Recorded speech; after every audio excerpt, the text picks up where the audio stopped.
Welcome to this e-learning session on career planning. This training program is designed to get you thinking about your career as a millennial entering the workplace.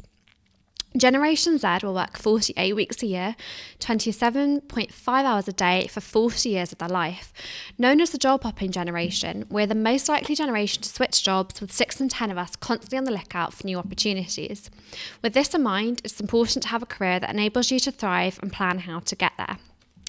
So as an overview of what we will be exploring today, we will start with a personality test, which will help narrow down your career options, moving on to skills, qualifications, online development, building your personal brand, networking, LinkedIn, finding a mentor, CV and cover letter preparation, beneficiary career paths, and the Peer Educator Challenge. So before we go any further, let's clarify what a career plan actually is.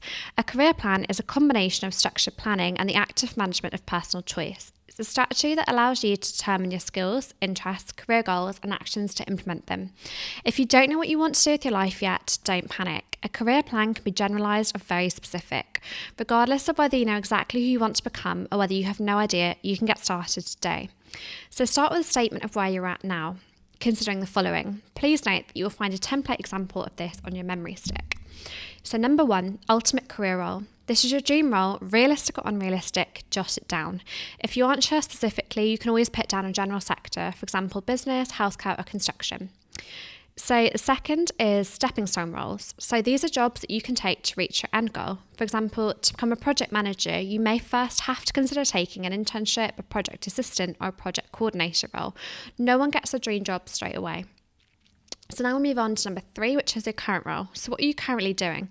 If you've more than one role, then what is your main role? And think about what skills you're gaining from this. So next we move on to future skills. So what skills do you need for the future? Think long term and consider how the workforce will change and what employers will be looking for. Not even in just 2 years, but 5 years or 10 years time. It's important to keep yourself ahead, especially with technological advancement. So consider gaining skills in data management, cybersecurity and cloud computing. These will be more and more relevant to every job. So next we'll look at action steps. So considering the above, it's important that you put some goals together into tangible action. So this can be done using the SMART framework. So SMART stands for specific, measurable, attainable, relevant and time-based, as you can see on the screen here. So specific means that you go into detail about your goals. So if someone didn't understand what your goals were and they were to read them written down, could they have more of a comprehensive understanding? So M, measurable. What are your success factors? So how will you measure success or keep yourself accountable? So A is attainable. So are your goals realistic? Are you underestimating or overestimating yourself? Are they achievable? And then moving on to R, so are they relevant? So is it the most up-to-date qualification you're looking to achieve? Things like that. And finally, time-based. So every goal needs a deadline, whether that's a week, 6 months, 2 years, or 10 years, that's fine, but you do need to set yourself that target. So going back to your career plan, finally we'll look at additional education and qualifications. Obviously, when people mention education, you think of the traditional routes such as A-levels, MVQ, or university degree. But do think outside the box. There are additional qualifications that don't always cost money. For example, the fundamentals of digital marketing from Google, which is a free online course that is widely respected. So the disparity between where you're at now and where you want to be can seem really overwhelming, but it's important to keep a growth mindset. So growth mindset is the belief that intelligence, ability and performance are not predetermined but learned and developed, and challenges can be overcome. So now we move on to your career personality test. So some of you may know exactly what you want to do, and that's absolutely fine. But for those of you who don't, we would recommend that you take the 1, 2, 3 test. So this is a scientifically validated career test which measures your interests and personality traits. So it investigates your competency, your kind of personality and quirks, your work values and your team role. And then use this information to generate a list of professions that suit your personality. So it's important that you answer the questions as honestly as possible to get an accurate answer. Obviously, this is just a guide and you're obviously free to make your own decisions, but it can be interesting to do this test and consider where your natural abilities may lay. So once you've done this test, or whether, so for example, you have a rough idea of what career you want, but there's a couple different roles that you would be interested in and you want to narrow down your options, we've put together this process of elimination, which is a list of questions that can be done by asking yourself how you feel for the long and medium term. So firstly, what are my values? Secondly, what lifestyle do I want? Do I want job security, job satisfaction? Do I want regular shift patterns? Am I willing to work nights? Am I willing to return to education? Am I willing to invest time and money? And am I willing to relocate? So whichever sector or career matches your answers is the one you should aim for. It's important to think about the long term and not just the here and now. What you value now might be very different to what you value in 5 years' time. So now that you've kind of thought about your kind of general sector or career, you need to think about what skills you need to develop to help you achieve that goal. So this will obviously be unique to you because your goal is very specific. So an aspiring engineer will need to develop technical skills, whilst a nurse will need to develop empathy and patience. These are two very different career paths with two very different skills. So as you can see, we've listed some kind of generic example skills which apply to most sectors, but you can just do a quick Google search to see what skills are more specific. For example, nurses will need to do training in injections and IVs, or doctors will need to do training in surgeries, and that can vary from sector to sector. But some general ones are commercial awareness, negotiation, organisation, communication, problem solving, confidence, teamwork, leadership, and the ability to work under pressure. So how can you really develop these skills? And a lot of the time, these skills will be developed through formal qualifications.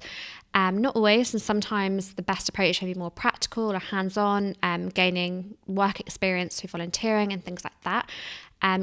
Your approach will depend on your specific goal, but you may want to consider the following. So GCSEs and A-levels, BTECs, MVQs, apprenticeships, university degrees, accreditation from professional bodies such as the Association for Project Management.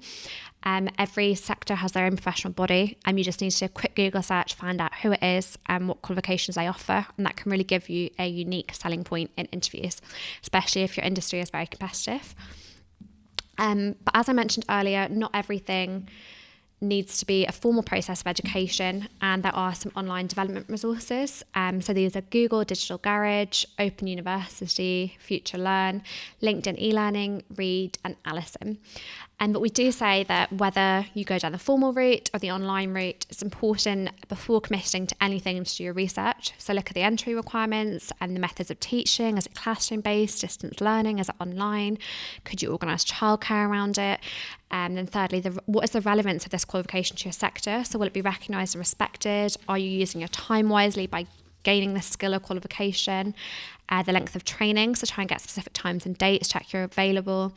And finally, the cost. So with every training course, there'll be upfront and hidden costs. So the upfront is the direct fee, and the hidden costs are things like the cost of travel if it's in a classroom, the cost of childcare, the cost of textbooks and things like that.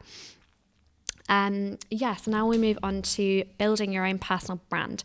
So part of this process of reaching your goal is to build your personal brand. So this is the practice of marketing yourself and your career. It's an ongoing process of development, making an impression and retaining your reputation.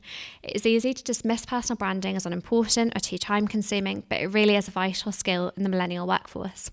So consider the following statistics and you will understand just how important personal branding really is. More than half of employers won't hire potential candidates without some sort of online presence, and over half of consumers have chosen to do business with a freelancer or company because of a strong, positive online presence. So here are our top 8 tips for building a personal brand. Embrace authenticity, be yourself. 2, give to receive. It's about what you can do for other people as much as what they can do for you. 3, start yesterday. So whether you're in university and you think, oh, well, I don't need a graduate job until another 2-3 years' time, definitely start now because it gives you that competitive advantage in the future and you can use your network to help you get jobs. Number 4, start with your superpower. So what is your X factor? What is your biggest strength? And really play on that and sell it. Number 5 is to develop your network on LinkedIn, and we'll go into more detail on that later. 6 is showcase your personality. So your kind of personality quirks, whether you're bubbly or happy, they can really be your selling point in achieving your goals and getting your dream career. 7 is consider video, and 8 is stay consistent. So obviously reputation is all about consistency, and it's important that you do remain consistent. So moving on to LinkedIn as a form of personal branding. So LinkedIn is a fantastic tool for this. And for those of you who are not aware, LinkedIn is a social network that focuses on professional networking and career development. You can use LinkedIn to display your resume, search for jobs, and enhance your professional reputation by posting regular updates and engaging with like-minded professionals. So here are our top tips. I'd say if you only do one of these, definitely join a professional networking group which is related to your career goal. For example, our project manager has joined APM Women in Project Management. However, there are a variety of groups out there, including digital marketing for professionals and the business of fashion. Just do a quick search for your industry and get engaged. So moving on to some more tips on personal branding. So how can you continue to promote yourself outside of LinkedIn? So the first thing we would recommend is creating a business card. So this can be done really cheaply online using sites such as me.com, Vistaprint and SoloPress. And that way, if you get engaged in a random conversation, you can say, here's my business card. It has a link to my LinkedIn. It has my number. And it's a great way to build your network. You never know when you may meet someone that can help you and you can help them. So always keep them in your handbag, your wallet. It's a great strategy. So second is to build a personal website, a blog. So you can register your name as a domain, for example, meganglynn.com. This means that when a potential employer searches for you, that's the first thing that comes up and they can see the quality and standard of work that they could expect from you, and it gives you that competitive edge. So a third thing is to clean up your current online content. So audit your personal social media and remove any negative, irrelevant or derogatory content. Even if the content was from your early teenage years, it can still impact your reputation, so just remove it. Fourth is to publish regular content. So try and publish content at least 2 to 3 times a week across all professional networking channels. Just reminding people you're still there. It keeps you in the forefront of their mind. And it's a good way to retain those connections. And lastly, engage in two-way dialogue. So networking is about giving to receive. So respond to comments, engage with others, and treat everyone with the same respect, regardless of their status. So this leads us to networking. So networking is the exchange of information and ideas between people with a common profession or special interest, usually in an informal social setting.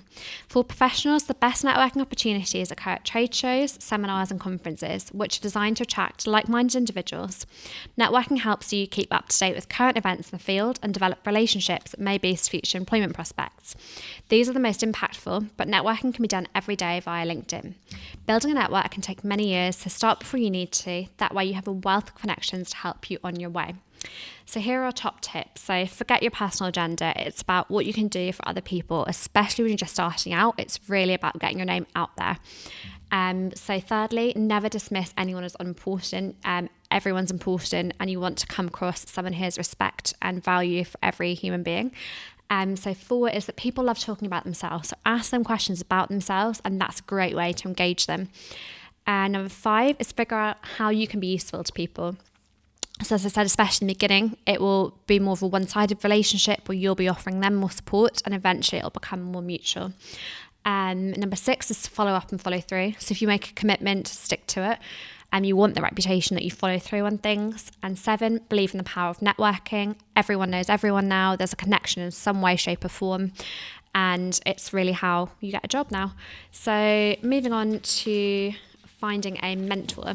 So part of this network will be finding a mentor. So mentoring is a relationship between 2 people with the goal of professional and personal development.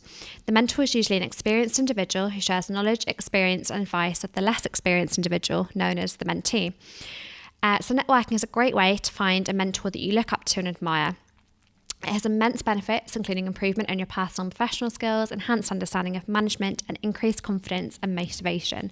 So how should you approach this person? Remember, asking strangers to become your mentor is not likely to result in anything fruitful. You need to build up a relationship with this person before requesting their time. So here are our top tips. Find someone who you want to be like. Study that person. Ask yourself questions such as what qualifications do they have? What educational background do they have? How do they conduct themselves in terms of posture, body language, tone of voice, and things like this. So once you've done this, you can tell them that you admire them, ask them to be your mentor, and be cautious. They may say yes, they may say no, and that's no reflection on you. It may be to external factors such as time commitments, but it's always worth asking. The 4th tip is to follow through and follow up.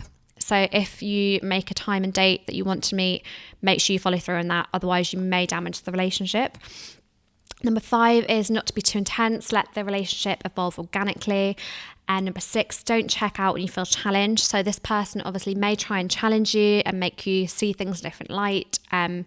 They may even offer constructive feedback, and that's a good thing because it's an opportunity for growth. So see it in a positive light.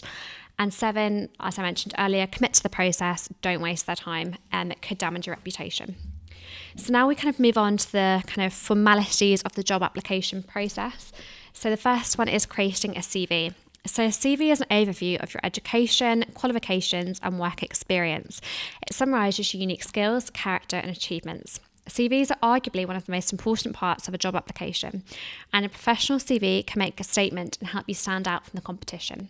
So this should include an objective summary, employment history and work experience, education and training, language proficiency, achievements, interests, and references. So when you first joined Straight Talking, we gave you a USB stick, and that contains a template CV, and you just need to edit it and populate it to suit your own education, qualifications, and training.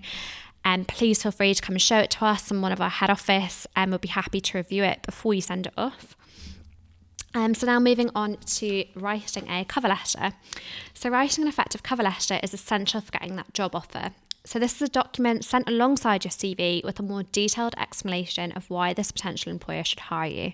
So it's really all about selling yourself. So the first thing is introduce yourself. So some of us can over or even underestimate ourselves. It's important that you do this. So the only person that can sell you is you. So be boastful and proud of everything that you've achieved.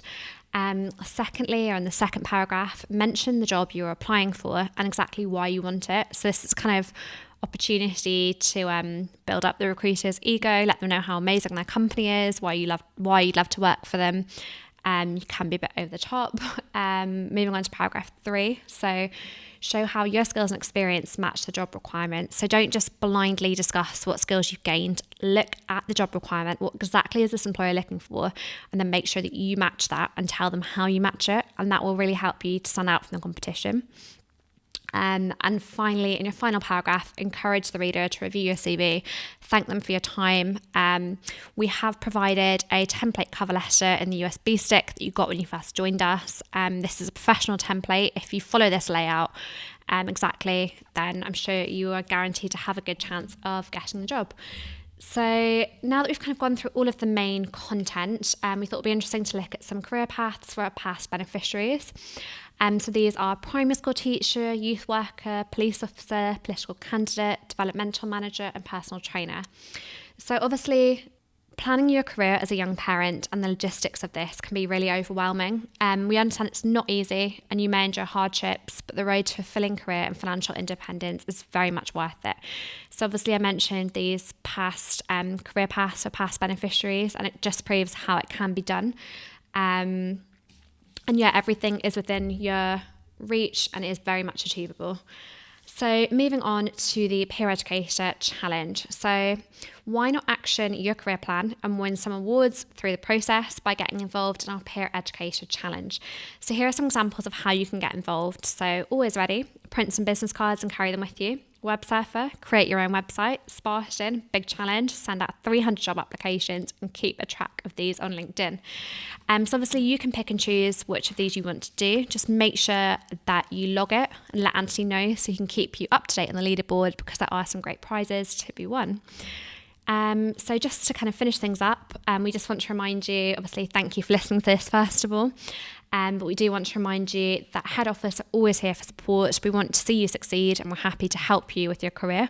So if you need any advice on deciding on your career path, returning to education, and how you can finance this, reviewing your CV and cover letter, or interview practice, just let us know. And we're more than happy to help you develop in this area. So yeah, thank you for listening and take care.